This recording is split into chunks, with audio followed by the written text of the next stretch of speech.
Before the first bullet was fired, before the first tank crossed a border, before cities were reduced to rubble, another war had already begun, a silent war for minds. In this episode, we dived deep into 20 fascinating and unsettling facts about propaganda in World War II.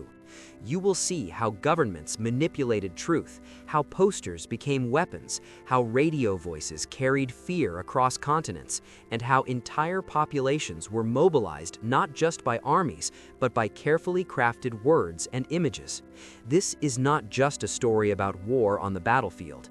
It is about war inside living rooms, cinemas, newspapers, and classrooms.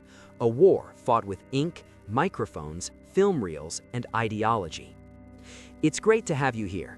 If you enjoy these war journeys, I invite you to like, subscribe, or share a thought in the comments below. This helps others find their way here too. For now, let's begin our journey.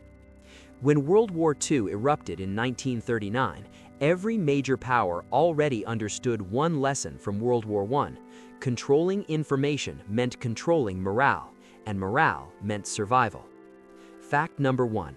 Propaganda was not improvised during the war, it was meticulously organized. In Nazi Germany, propaganda was centralized under the Reich Ministry of Public Enlightenment and Propaganda, led by Joseph Goebbels. Goebbels understood the power of repetition. He once wrote in his diary that propaganda must be simple, emotional, and constantly repeated until it becomes truth in the minds of the masses. Under his direction, films, posters, school textbooks, radio broadcasts, and even children's books were synchronized to present a unified narrative of German destiny and racial superiority. But Germany was not alone in weaponizing media. Fact number 2. Britain created its own powerful propaganda machine. The British Ministry of Information controlled news, films, and posters to maintain morale during the Blitz.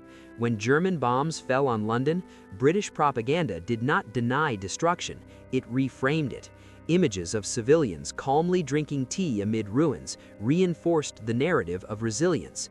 The famous "Keep calm and carry on" slogan, although not widely distributed during the war itself, symbolized the mindset the government wanted to cultivate: stoicism under fire. Fact number 3. In the United States, propaganda helped shift public opinion from isolationism to total war. Before the attack on Pearl Harbor, many Americans opposed entering the conflict. Government-backed films and posters slowly portrayed the Axis powers as direct threats to American freedom. After December 7, 1941, recruitment posters multiplied overnight. Uncle Sam pointing directly at the viewer with "I want you" became one of the most recognizable recruitment images in history, a direct psychological appeal, personal and unavoidable. Fact number 4. Radio became one of the most powerful propaganda tools of the era. In Germany, cheap Volksempfänger radios were distributed widely to ensure citizens could hear Hitler's speeches. The device was intentionally designed to receive only approved frequencies. In Britain and America, broadcasts were used to boost morale and communicate war updates. Meanwhile, propagandists targeted enemy populations through foreign language broadcasts, attempting to undermine confidence and sow doubt. One of the most fascinating examples is known as Tokyo Rose. Fact number 5. Tokyo Rose was not one single person, but a name given to Allied soldiers to English-speaking female broadcasters who transmitted Japanese propaganda aimed at American troops in the Pacific. The broadcasts mixed American music with subtle psychological tactics, suggesting defeat was inevitable, that soldiers' wives were unfaithful, that home was moving on without them. The goal was not always to convince, but to erode morale slowly, like water wearing down stone. Fact number 6. In Germany, anti-Semitic propaganda laid the groundwork for genocide. Long before the Holocaust reached its most horrifying scale, newspapers like Der Stürmer published grotesque caricatures portraying Jews as subhuman and dangerous. Children were exposed to illustrated books that reinforced racial hatred. Propaganda normalized discrimination step by step, turning prejudice into policy and policy into mass murder. It was not just background noise, it was preparation. Fact number 7. Film was elevated to a weapon of ideology. Director Leni Riefenstahl's works, such as Triumph of the Will, documented Nazi Party rallies with groundbreaking cinematic techniques. Sweeping camera angles, dramatic lighting, and massive crowd scenes transformed political events into mythic spectacles. The films presented Hitler not merely as a leader, but as a near-messianic figure descending from the clouds. The power of imagery made politics feel like destiny. But propaganda was not always obvious or loud. Fact number 8, subtlety often made it more effective. In the United States, Disney Studios produced animated shorts supporting the war effort. Characters like Donald Duck appeared in films that mocked Hitler and encouraged war bond purchases. Humor made the message digestible. Viewers laughed, but they also absorbed the narrative. Buying bonds became patriotic, even heroic. Fact number 9, women were a central focus of propaganda campaigns.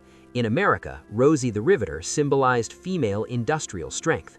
Posters showed confident women working in factories, sleeves rolled up, declaring, "We can do it." This was not merely encouragement, it was necessity. With millions of men deployed overseas, the war economy depended on women entering the workforce. Propaganda reshaped gender roles, at least temporarily, by presenting factory labor as both patriotic and glamorous. Fact number 10. Food became propaganda. In Britain, rationing was strict, but posters framed it as collective sacrifice. Slogans like "Dig for Victory" encouraged citizens to plant gardens to support the national food supply. The message was clear: every carrot grown at home was a small blow against the enemy. Civilian participation became a psychological extension of the battlefield. Propaganda did not only promote unity, it also created enemies. Fact number 11. Dehumanization was a common strategy across all sides. In American wartime cartoons and posters, Japanese soldiers were often depicted with exaggerated, Mickey features. Racist features. These portrayals intensified hatred and justified brutal warfare in the Pacific. Similarly, Nazi propaganda depicted Slavs and Jews as vermin. Once the enemy is portrayed as less than human, moral barriers weaken. Fact number 12. False stories were deliberately spread to maintain morale. Governments censored bad news. In Britain, early defeats were downplayed. In Germany, catastrophic losses on the Eastern Front were hidden from the public for as long as possible. In the Soviet Union, after the German invasion in 1941, propaganda emphasized heroic resistance while minimizing chaos and retreat. The narrative had to remain one of inevitable victory, even when reality suggested otherwise. Fact number 13. The Soviet Union mastered patriotic imagery. Posters depicted Mother Russia as a powerful woman calling her sons to defend the homeland. The language invoked history, sacrifice, and survival. The defense of Stalingrad was portrayed not merely as a military necessity, but as a sacred stand for civilization itself. This framing helped mobilize extraordinary endurance under unimaginable conditions. Fact number 14. Leaflets were dropped from planes over enemy territory. These paper messages urged surrender, promised humane treatment, or warned of impending bombings. During the Allied bombing campaigns over Germany, millions of leaflets floated down before explosions followed. The psychological intent was twofold: to weaken morale and to demonstrate overwhelming reach. Fact number 15. Propaganda shaped children's education. In Nazi Germany, textbooks were rewritten to emphasize racial theory and glorify militarism. Math problems included calculations about artillery production. Biology lessons taught distorted racial science. The war was not confined to adults. It entered classrooms, shaping an entire generation's worldview. Fact number 16. Hollywood collaborated closely with the U.S. government. The Office of War Information reviewed scripts to ensure films aligned with wartime messaging. Movies portrayed Allied unity, emphasized democratic values, and avoided content that might undermine morale. Even entertainment became strategic. Fact number 17. Propaganda also concealed atrocities. The Nazis orchestrated staged tours of concentration camps like Theresienstadt to mislead international observers, presenting prisoners as well treated. A film was even produced to depict the camp as a model settlement. The illusion was carefully crafted, a horrifying example of propaganda masking genocide. Fact number 18. Slogans simplified complex geopolitics into emotional clarity. Loose lips sink ships warned Americans against careless talk that could reveal military secrets. The phrase was short, memorable, and rooted in fear. It turned everyday conversation into a potential act of sabotage. Fact number 19. Music carried messages as effectively as speeches. Patriotic songs boosted morale. In Germany, martial anthems reinforced unity. In the United States, swing music and sentimental ballads reminded soldiers what they were fighting for: home, love, normalcy. Fact number 20. Propaganda did not end when the shooting stopped. After 1945, narratives about victory, heroism, and justification shaped how societies remembered the war. The Cold War quickly introduced new propaganda battles, repurposing many of the same techniques developed during World War II. As bombs fell and armies advanced, millions of civilians experienced the war not through direct combat, but through images, voices, posters, and headlines. Entire populations were guided, motivated, manipulated, and sometimes deceived. The war for territory was brutal. The war for perception was relentless. As bombs shattered buildings, propaganda shattered certainty. By the time the war reached its deadliest years, governments had refined psychological influence into something precise, calculated, almost scientific. What began as patriotic messaging evolved into a system designed to shape behavior, suppress doubt, and manufacture emotional responses on a massive scale. Fact number 21. Repetition was not accidental, it was strategic doctrine. Joseph Goebbels insisted that propaganda should focus on a few simple ideas and repeat them endlessly. Complexity created doubt, simplicity created belief. The constant repetition of slogans about Aryan superiority, Jewish conspiracy, and German destiny embedded these narratives deep into public consciousness. Even those who privately questioned the regime were surrounded by a wall of uniform messaging that made dissent feel isolating and dangerous. But repetition alone was not enough. Fact number 22. Fear was carefully engineered.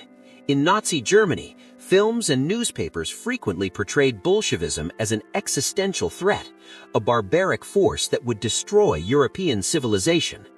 Posters depicted the Soviet enemy as monstrous and inhuman. This was not only about mobilizing soldiers, it was about convincing civilians that total war was necessary for survival. When Operation Barbarossa began in 1941, many Germans saw it not just as invasion, but as a defensive crusade. The Soviet Union responded with its own emotional arsenal. Fact number 23. Soviet propaganda transformed the war into what it called the Great Patriotic War. The terminology itself was powerful. It connected the conflict to Russia's historic resistance against Napoleon in 1812. Posters showed soldiers defending burning villages, mothers clutching children, and the red banner rising above rubble. The message was not ideological theory, it was survival of the motherland. And survival justified unimaginable sacrifice. In Britain, the psychological tone was different. Fact number 24. British propaganda emphasized understatement and unity rather than rage. Newsreels shown in cinemas highlighted rescue efforts after bombings, firefighters battling flames, ordinary citizens maintaining routine. Even during the devastating Blitz from 1940 to 1941, official messaging avoided panic. Prime Minister Winston Churchill's speeches, broadcast over the radio, balanced grim realism with defiant resolve. His words, "We shall fight on the beaches," were not empty rhetoric, they were morale anchors, giving language to national endurance. Across the Atlantic, American propaganda adapted quickly after Pearl Harbor. Fact 25. The attack on Pearl Harbor was used as a catalytic narrative device. Posters showed the burning battleships with bold captions like, "Remember Pearl Harbor." The event became both memory and motivation. Recruitment offices filled, war bond campaigns intensified. Hollywood produced films dramatizing the attack, reinforcing outrage and unity. A single day was transformed into a long-lasting emotional engine for the entire war effort. But propaganda also functioned behind closed doors. Fact 26. Censorship played a crucial role. In the United States, the Office of Censorship monitored mail, cables, and international communications. Journalists were restricted from publishing sensitive military information. Photographs of dead American soldiers were initially withheld from the public to maintain morale. Only later, when the war's gravity became undeniable, did images of casualties begin appearing in newspapers, carefully framed to reinforce sacrifice rather than despair. Germany went even further. Fact 27. As the war turned against the Nazis, propaganda shifted from confidence to desperation. After the catastrophic defeat at Stalingrad in 1943, the regime could no longer plausibly promise quick victory. Instead, messaging pivoted to total war. Goebbels delivered a famous speech at the Berlin Sportpalast, asking the crowd if they wanted total war, and the audience roared approval. The framing suggested that hardship itself was proof of commitment. The worse conditions became, the more citizens were told their sacrifice was meaningful. In Japan, the approach had unique cultural dimensions. Fact 38. Japanese wartime propaganda emphasized honor, loyalty, and self-sacrifice rooted in Bushido traditions. Soldiers were taught that surrender was dishonorable. Civilians were encouraged to endure bombing raids with stoicism. Kamikaze pilots were portrayed as heroic embodiments of national spirit. Posters and school materials reinforced the emperor's divine status, making obedience a sacred duty. When American forces advanced closer to the Japanese mainland, propaganda warned civilians of monstrous enemy brutality, leading to tragic mass suicides in places like Okinawa. The war in the Pacific demonstrated how propaganda could intensify racial hatred. Fact 29. In the United States, anti-Japanese propaganda blurred the distinction between military enemy and civilian population. Posters depicted caricatured figures with exaggerated features, fostering suspicion and fear. This atmosphere contributed to the internment of over 110,000 Japanese Americans. Official messaging framed the policy as security necessity, despite the lack of evidence of widespread espionage. Propaganda did not just influence battlefields, it influenced domestic policy and civil liberties. Meanwhile, on the front lines, psychological warfare became increasingly direct. Fact 30. Loudspeakers were used during combat to broadcast surrender appeals. Allied forces sometimes played recordings promising good treatment to German soldiers who laid down their arms. Leaflets were tailored to specific units, mentioning their commanders by name, proving that intelligence networks were watching. The goal was to fracture trust between soldiers and their leadership. Fact 31. Black propaganda operations deliberately disguised their source. The British political warfare executive created fake German radio stations that pretended to be disillusioned Nazi insiders. They mixed accurate information with subtle, demoralizing content, making it difficult for listeners to separate truth from manipulation. By blending authenticity with distortion, they aimed to create confusion rather than outright persuasion. As casualties mounted, propaganda had to address grief. Fact 32. Governments reframed death as noble sacrifice. Gold star flags hung in American windows signified families who had lost loved ones. Official letters emphasized honor and heroism. In the Soviet Union, fallen soldiers were immortalized in posters and poems.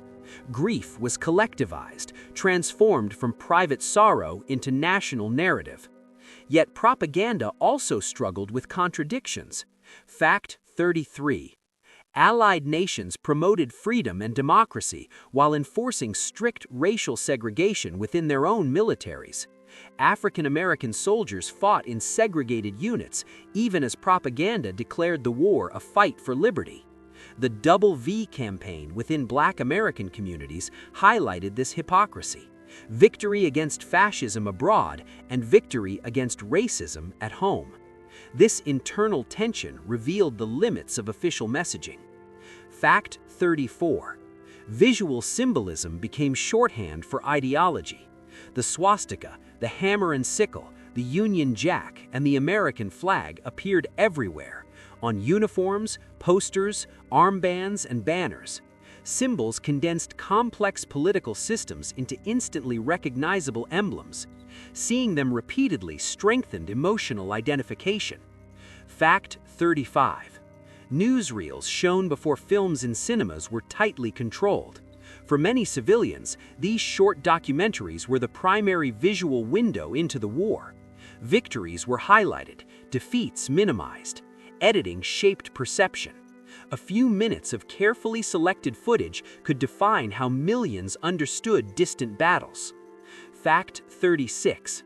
Propaganda extended into occupied territories. In France, under German occupation, collaborationist newspapers promoted Nazi narratives, while resistance groups secretly distributed underground publications. These illegal pamphlets carried alternative truths, risking execution for those who printed or read them. Information itself became resistance. Fact 37. Rumors were studied and countered. Governments analyzed how gossip spread and developed counter-propaganda to neutralize damaging narratives. In Britain, officials tracked morale through surveys and adjusted messaging accordingly. Propaganda was not static, it adapted continuously. Fact 38. Cartoons and caricatures simplified the enemy into ridicule. Mockery served a psychological function. It reduced fear. Laughing at Hitler in American cartoons made him appear less invincible. Humor became subtle reassurance. Fact 39. Religious language was frequently invoked. Leaders framed the war as a moral struggle between good and evil. In the United States, references to God and freedom intertwined. In Germany, the regime co-opted Christian imagery while simultaneously reshaping religious institutions to align with Nazi ideology. Spiritual identity became another front.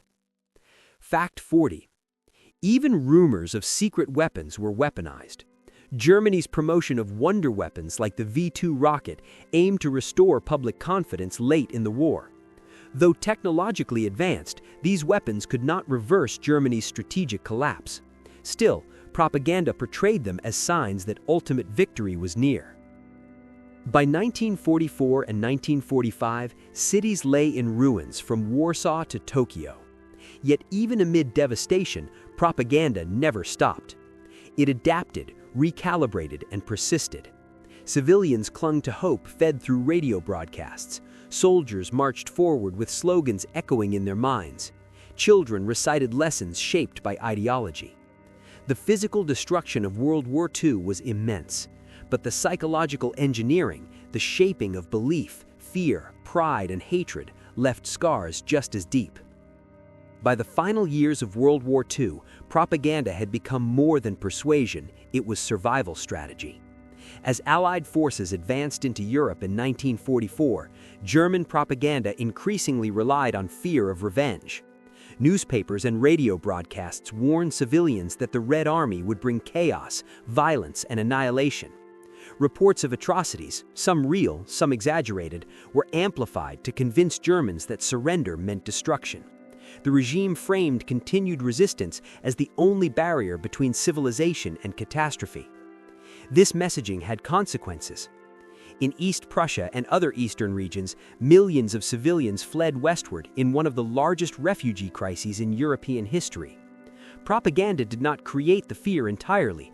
War itself did that, but it intensified it, directing panic into movement. Fact 42. Even when Berlin was surrounded in April 1945, Nazi radio insisted that victory was still possible. Official bulletins spoke of counteroffensives that did not exist. Adolf Hitler's final public communications portrayed unwavering confidence. Inside the Führer bunker, reality had collapsed. Outside, the illusion struggled to survive. Propaganda's final task was not to win, it was to delay psychological surrender. In contrast, Allied propaganda during the final push emphasized inevitability. Fact 43. The Allied narrative in 1945 framed victory as both military triumph and moral vindication.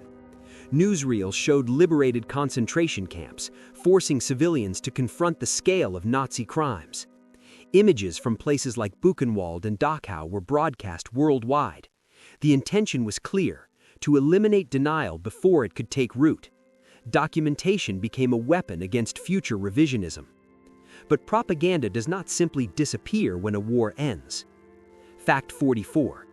The Nuremberg trials themselves were partially shaped by the understanding of propaganda's power. The Allies meticulously documented evidence, filmed proceedings, and publicized testimonies. The trials were not only legal proceedings, they were global statements. They aimed to establish an undeniable historical record. After years of manipulated narratives, the world demanded documented truth. But memory is never simple. Fact 45. In post-war Germany, the process of confronting propaganda's legacy was slow and uneven. Many citizens claimed ignorance of atrocities. Some genuinely had limited information, others had absorbed years of dehumanizing narratives that normalized persecution. Denazification programs attempted to dismantle ideological conditioning, but beliefs shaped over a decade could not be erased overnight. Meanwhile, a new ideological conflict was already emerging. Fact 46. The Cold War quickly adopted many of the propaganda techniques refined during World War II. The United States and the Soviet Union launched competing campaigns to define freedom, democracy, communism, and capitalism for global audiences. Radio Free Europe broadcast Western messaging into Eastern Bloc countries. Soviet state media responded with its own narratives, portraying the West as imperialist and corrupt. The war for perception simply changed opponents. Fact 47. Wartime propaganda permanently altered media industries. Governments had learned how effectively film, radio, and print could mobilize entire populations. In the post-war era, intelligence agencies invested heavily in information operations. Psychological warfare became institutionalized. The lessons of World War II were not forgotten, they were studied. But perhaps the most profound impact was cultural. Fact 48. Iconic propaganda imagery outlived the war itself. The image of Rosie the Riveter evolved into a symbol of women's empowerment decades later. Churchill's wartime speeches became legendary examples of leadership rhetoric. Even Nazi propaganda films are still studied today, not for admiration, but for understanding how aesthetics can be weaponized. Fact 49. Survivors of the Holocaust described how propaganda contributed to isolation long before deportations began. Neighbors stopped speaking, shops were boycotted, laws were accepted gradually. The normalization of hatred through repeated messaging created an environment where persecution felt incremental rather than explosive. By the time violence became undeniable, social bonds had already fractured. Fact 50. The concept of total war required total messaging. Governments learned that civilian morale was as decisive as military strength. Factories, farms, classrooms, and kitchens became psychological extensions of the battlefield. Every poster on a wall, every radio broadcast at dinner reinforced the idea that the war was personal. In Japan, post-war reflection carried its own complexity. Fact 51. After the atomic bombings of Hiroshima and Nagasaki, wartime propaganda narratives of inevitable victory collapsed instantly.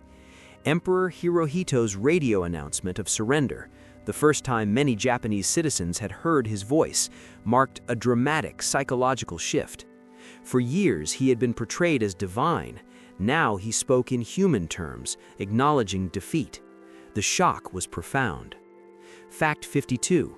American occupation authorities in Japan carefully controlled post-war media to reshape national identity. Militaristic narratives were removed, democratic ideals were introduced, school textbooks were rewritten. Just as propaganda had mobilized Japan for war, controlled messaging now guided its reconstruction. Across Europe, ruins became visual reminders of propaganda's promises. Fact 53. Cities like Warsaw, Berlin, and Dresden stood devastated despite years of assurances about triumph. The contrast between promised glory and physical destruction forced painful reckoning. Citizens who had once cheered parades now navigated rubble. Yet propaganda had succeeded in one crucial way. It had kept nations fighting far longer than pure logic might suggest. Fact 54. Studies conducted after the war showed that consistent exposure to state-controlled messaging significantly influenced public perception of enemy strength and moral justification. Even when faced with contradictory evidence, individuals often clung to familiar narratives. The human mind seeks coherence. Propaganda provides it. Fact 55. Wartime myths solidified into national identities. In the United States, the Greatest Generation narrative emphasized unity and righteousness. In the Soviet Union, victory over Nazi Germany became foundational to national pride. In Britain, the spirit of the Blitz symbolized resilience. Each of these narratives contained truth, but also selective memory. Fact 56. Not all propaganda was top-down. Grassroots messaging also emerged. Resistance movements created posters and pamphlets that countered occupation narratives. Underground newspapers in France, Poland, and the Netherlands risked everything to circulate alternative truths. In these cases, propaganda became liberation rather than oppression. Fact 57. Psychological scars endured long after ceasefires. Veterans returned home carrying memories shaped both by battlefield trauma and by years of ideological framing. Some struggled to reconcile the simplified wartime narratives with complex post-war realities. Fact 58. The discovery of Nazi concentration camps shattered carefully constructed illusions worldwide. The scale of industrial murder exposed the darkest potential of sustained dehumanization. It forced journalists, historians, and governments to confront how words and images had paved the way for genocide. Fact 60. The phrase "never again" emerged as both vow and warning. It acknowledged that propaganda had helped normalize horror. Remembering became a defense against repetition. Fact 61. World War II demonstrated that controlling information can be as powerful as controlling territory. Armies fight on land and sea. Propaganda fights in imagination and emotion. It shapes what people fear, what they love, what they believe they are defending. By the time the war ended in 1945, more than 60 million people were dead. Cities were destroyed, borders redrawn. But the battle for narrative, for interpretation, had only begun. Victory speeches, memorials, textbooks, films, and national holidays would all compete to define what the war meant. When the guns fell silent in 1945, the world did not step into an age free from propaganda. It stepped into an age perfected by it. The techniques refined between 1939 and 1945 did not vanish with the surrender documents signed aboard the USS Missouri. They evolved, they modernized, they spread. World War II had proven beyond doubt that mass communication, controlled, focused, and emotionally charged, could mobilize entire populations, justify unimaginable violence, and sustain morale even in the face of catastrophe. Fact 61. The war fundamentally changed how governments viewed information. Before World War II, propaganda had often been seen as supplementary, useful, but secondary to military force. After the war, it was recognized as a strategic pillar. Intelligence agencies institutionalized psychological operations. What had once been wartime improvisation became peacetime doctrine. Fact 62. The early Cold War directly inherited the propaganda battleground of World War II. The United States and the Soviet Union understood that ideological dominance would not be decided by tanks alone. It would be shaped by radio waves, newspapers, cinema, and eventually television. The information war was no longer confined to active battlefields. It became constant. But the deeper legacy of World War II propaganda was not only geopolitical, it was psychological. Fact 63. The war demonstrated how ordinary citizens, educated, cultured, politically aware, could gradually accept increasingly extreme policies if those policies were framed as necessary, defensive, or patriotic. Propaganda rarely demands immediate moral collapse. It works incrementally. A stereotype here, a slogan there, a repeated fear. Over time, what once seemed unthinkable becomes normalized. The Holocaust remains the clearest and most devastating example. Years before deportation trains rolled east, years before gas chambers operated at industrial scale, anti-Semitic propaganda had saturated public life in Nazi Germany. Jews were blamed for economic hardship, military defeat in World War I, moral decay, and international conspiracy. Posters, films, children's books, and speeches repeated the message relentlessly. Violence did not erupt in a vacuum. It was preceded by narrative. Fact 64. Propaganda often succeeds not by convincing everyone, but by silencing opposition. When dissenting voices are marginalized, censored, or socially isolated, even skeptics may remain quiet. Silence can look like agreement. In authoritarian regimes during World War II, fear reinforced messaging. To question publicly was dangerous. But propaganda was not exclusive to dictatorships. Fact 65. Democracies also learned to balance persuasion and transparency. In the United States and Britain, officials carefully crafted messaging while maintaining the appearance of open society. The difference was not the absence of propaganda, it was the presence of competing voices and eventual accountability. After the war, investigative journalism and historical research challenged official narratives. In totalitarian systems, that challenge was far more limited. Fact 66. World War II permanently fused entertainment and messaging. Hollywood's collaboration with the U.S. government set precedents for future military consultation in films. War movies shaped collective memory for generations. In Germany and Japan, post-war cinema grappled with guilt, loss, and responsibility. Film became not only a wartime weapon, but a post-war mirror. Fact 67. Propaganda thrives in moments of fear and uncertainty. Economic instability, military threat, and social change create fertile ground for simplified explanations. During World War II, leaders offered clarity in a chaotic world. Us versus them, good versus evil, survival versus annihilation. These narratives provided emotional stability, even when they distorted reality. Fact 68. The architecture of modern political communication was built in this era. Coordinated press briefings, slogan testing, audience targeting, message discipline. These practices were refined during the war. Today's campaign strategies trace their lineage back to ministries and offices formed in the 1940s. Yet perhaps the most uncomfortable truth is this. Fact 69. Many propaganda messages contained elements of truth. The Axis powers did commit aggression. The Allies did fight against expansionist regimes. The war did involve genuine existential stakes. Propaganda does not function best when it is pure fiction. It works most effectively when it mixes truth with emotional amplification. That mixture creates credibility. Fact 70. Memory itself can become propaganda. Over time, nations simplify their wartime roles. Heroism is emphasized, mistakes are softened, atrocities may be minimized or externalized. Commemorations focus on unity rather than division. This process is not always malicious, but it shapes identity.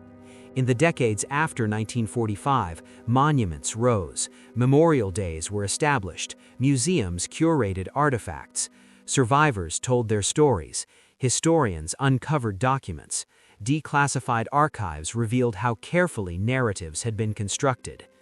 The deeper scholars studied World War II propaganda, the clearer it became.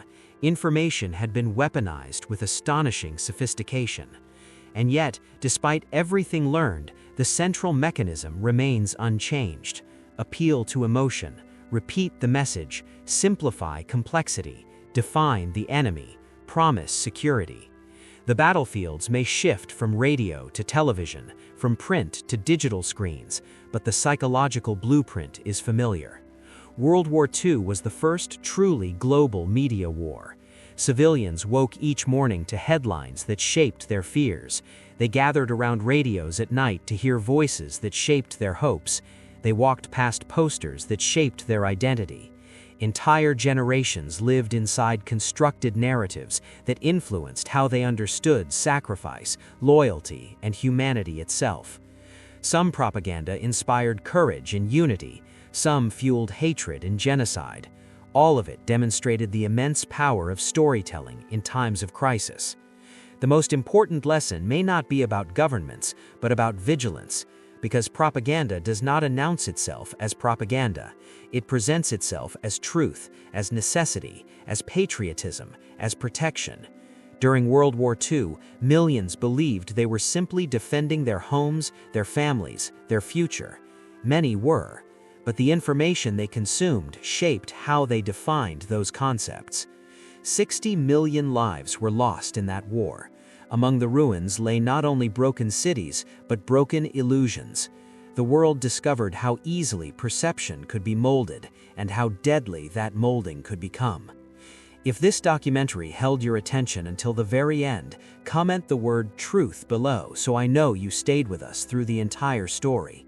I want to hear your thoughts. Which of these facts surprised you the most?